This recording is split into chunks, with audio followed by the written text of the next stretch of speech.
बढ़ रहे थे नदी का कार्य। तो आज उसको आगे बढ़ाते हैं। देखिए, नदी की जो कार्य है 3 प्रकार का होता है: अपक्षरण, स्थानांतरण और निक्षेपण। तो हम लोग अपक्षरण तो पढ़ चुके हैं, तो आज हम लोग जानेंगे स्थानांतरण यानी ट्रांसपोर्टेशन। ठीक है।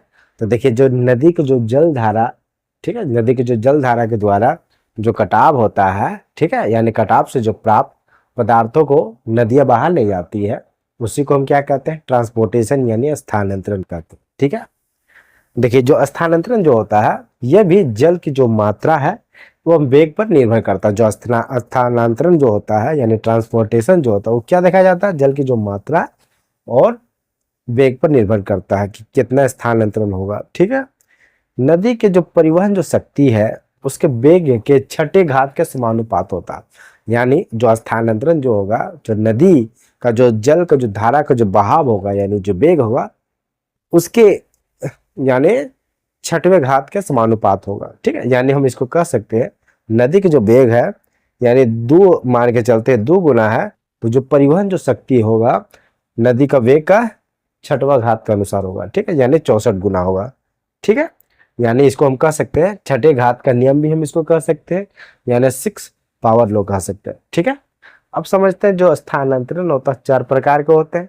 पहला कर्षण, जिसको हम होता है ट्रैक्शन बोल सकते हैं। दूसरा उत्परिवर्तन, जिसको हम साल्टेशन कह सकते हैं। ठीक है। और तीसरा है लटकना यानी सस्पेंशन। ठीक है। और जो चौथा है घोल यानी सॉल्यूशन। ठीक है।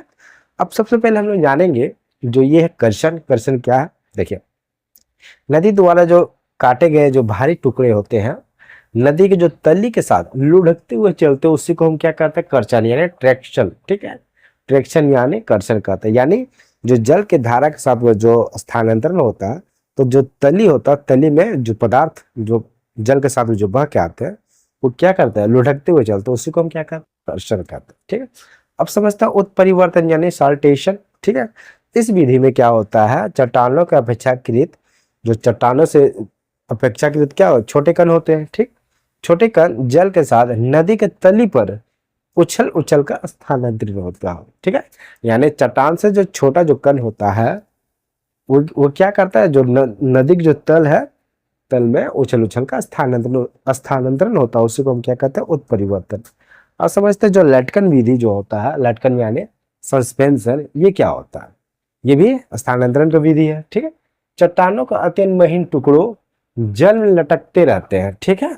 यानी जो चट्टानों का जो सबसे महीन जो कण होता है, वो क्या होता है? जल में लटकते रहता है। ठीक है। और जल की धारा द्वारा दूर तक बहा लिया